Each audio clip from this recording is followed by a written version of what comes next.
धुंधकारी अपनी माता को दुखी करता है, सारे घर के बर्तन भी ले जाकर के बाजार में बेच देता है।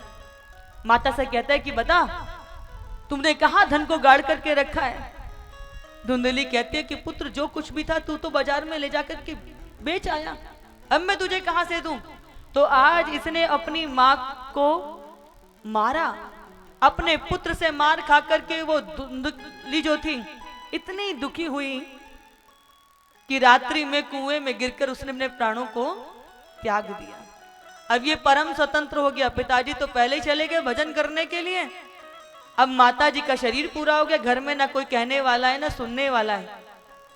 तब ये परम स्वतंत्र धुंधकारी दुष्ट दुर्विनीत ये 5-5 वेश्याओं को घर में लेकर के आ गया।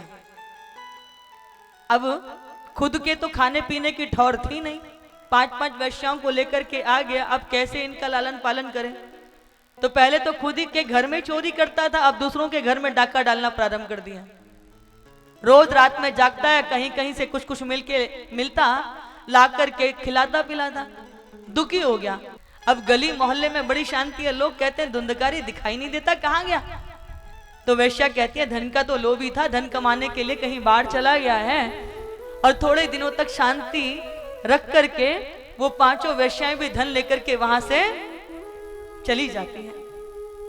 अब इधर गोकर्ण जी महाराज को यात्रा करते हुए दौरान पता चलता है कि धुंधकारी का शरीर नहीं रहा, माता का भी शरीर छूट गया।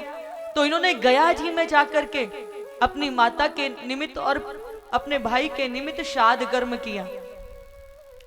कुछ समय बीता और एक बार ये यात्रा करते हुए अपने नगर की सीमा के पास से निकल के जा रहे थे, तो इनके मन में आया कि चलो आज रात्रि मैं अपने घर पर ही विश्राम कर लूंगा। परंतु घर में तो कोई रहा नहीं, पूरा घर खंडर बना हुआ था, रात्रि का अंधेरा चारों ओर पसरा हुआ था, सारे गांव वाले सो गए थे। सोचा किसी को क्या जगाऊंगा, चलो अपने घर में जाकर के सो जाता हूं। तो अपने घर में आए, अपनी एक धोती को नीचे बिछा करके बाजुओं का तकिया बना करके ये जैसे ही लेटने लगे तैसे ही बड़ी भयंकर भयंकर ध्वनियां आने लगी। अजीब अजीब ध्वनियों को सुन करके इन्होंने पूछा कौन है, परंतु वो आवाज कुछ समझ में नहीं आई। तब इन्होंने अपने कमंडल से जल लेकर के हाथ में अभिमंत्रित करके जैसे ही छिड़का तैसे ही आवाज आई, अहम भ्राता त्वदीयस्मि धुंधकारी इति नामता स्वकीय नेव दोषेण ब्रह्मत्व नाशितम मया। मैं धुंधकारी, आपका भाई धुंधकारी, ब्राह्मण कुल में जन्म लेने के बाद भी मैंने सत्कर्म नहीं किए, उसके कारण मुझे ये प्रेत योनि प्राप्त हुई है।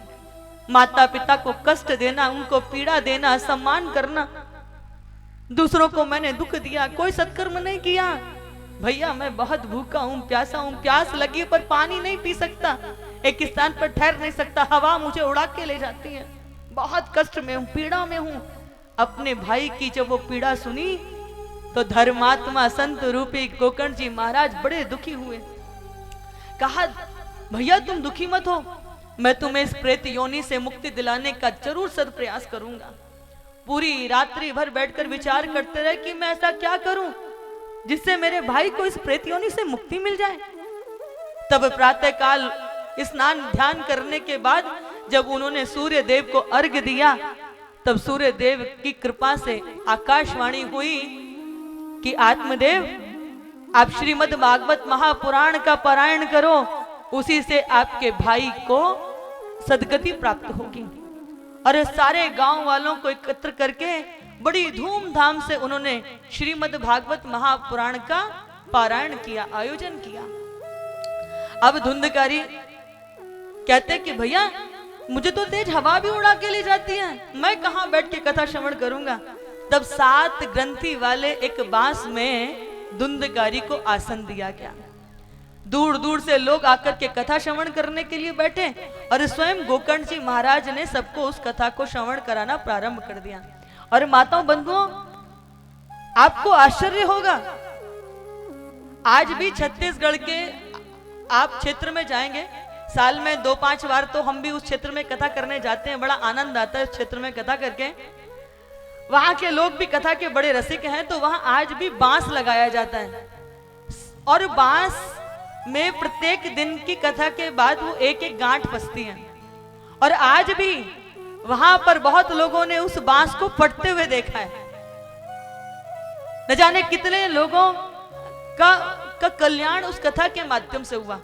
कुछ ऐसे क्षेत्रों में हम गए जहां कथा के प्रथम ही दिन जाने कितनी जीवात्माओं का उद्धार होते हुए स्वयं प्रत्यक्ष अपनी आंखों से दर्शन किया।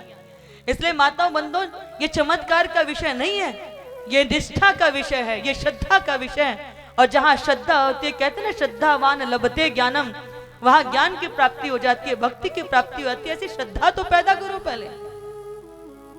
और आत्म जो है धुंधकारी, उसको 7 ग्रंथि वाले बांस में स्थान दिया गया। पहले दिन की ग्रंथि कथा के बाद पहली ग्रंथि फट जाती, दूसरे दिन की कथा के बाद दूसरी ग्रंथि। ऐसे 7 दिन की कथा जैसे ही विश्राम ली, तैसे ही 7 कांठों को फाड़ करके बड़े ही सुंदर रूप लावण्य को धारण करके जो है धुंधकारी सम्मुख प्रकट हो गए। गोकर्ण जी भी पहचान नहीं पाए। तब वो कहते हैं, मैं आप ही का भाई हूं धुंधकारी, आपकी कृपा से इस कथा के पारायण से मुझे उस प्रेत योनि से छुटकारा प्राप्त हो गया। और भगवान के दूत लेने के लिए आए हैं धुंधकारी को, प्रभु के धाम गए। सारे गांव वाले कहते कि महाराज कथा तो हमने भी सुनी, परंतु हमें तो प्रभु लेने नहीं आए, ना अपने दूतों को भेजा।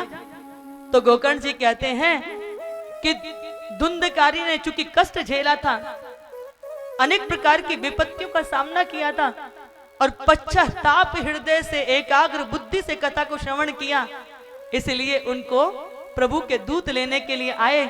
हम तो कथा में आकर के बैठ गए, पर हम मन से न जाने कितनी बार गायब हो गए। मन ने, हृदय ने हमारी कथा को श्रवण नहीं किया, इसलिए हमारा कल्याण नहीं हुआ। तब सारे लोगों ने कहा कि हमें क्षमा कर दो, पुनः कथा का पारायण करो। और पुनः कथा का पारायण हुआ, सारे ग्रामवासियों का भी कल्याण हुआ है। माताओं बंधुओं, बहुत बार लोग कहते हैं कि ऐसा कोई जतन कर दो कि हमारी आत्मा की मुक्ति हो जाए। तो हम कहते हैं कि निश्चित रूप से आत्मा की मुक्ति हो जाएगी, परंतु कोई एक आध ऐसा व्यक्ति मेरे पास ले आओ जिसकी आत्मा बंधी हुई हो। आप मुक्त किसे करोगे? जो जंजीरों में बंधा होगा, रस्सी में बंधा होगा, सांकल से बंधा होगा। लेकिन जो आत्मा नित्य मुक्त है, उसका बंधन ही नहीं, तो फिर मुक्ति कहां से करोगे? इसलिए आत्मा की मुक्ति की बात करना ही बेईमानी है, झूठ है, दंभ है, कपट है। आत्मा नित्य मुक्त है, इसलिए आत्मा की मुक्ति की बात करना बेईमानी है। बंधन होता है मन का, और मन के बंधनों को काटने की सामर्थ्य भागवत जी में ही है। इसलिए जिस व्यक्ति को आत्म ज्ञान हो गया, वो तो जीते जी ही मुक्त हो जाता है। और ये कोई आत्मदेव और धुंधकारी की ही कथा नहीं है, ये हम सब की कथा है। ये धुंधकारी कौन है? ये धुंधकारी हम सबका मन है। और ये बुद्धि कौन है? ये बुद्धि ही धुंधली है। ये आत्मदेव कौन है? ये आत्मदेव ही जीवात्मा है। यानी कि इस आत्मरूपी जीवात्मा का, जिस आत्मरूपी मानव का मन जो है वो धुंधकारी हो, बुद्धि धुंधली हो, उसके जीवन में फिर क्या ये 5 विषय कौन है? ये 5 विषय हमारी इंद्रियां ही हैं, जो हमारे 5 इंद्रियां भोगों के लिए, रूप रस गंध शब्द स्पर्श के लिए अधीर व्याकुल रहती हैं। और जब व्यक्ति का मन इन इंद्रियों के वशीभूत हो जाता है, तो उसके जीवन में कौन आ जाता है? ये 7 ग्रंथि क्या है? यही काम क्रोध मद लोभ मोह मत्सर ईर्ष्या द्वेष है।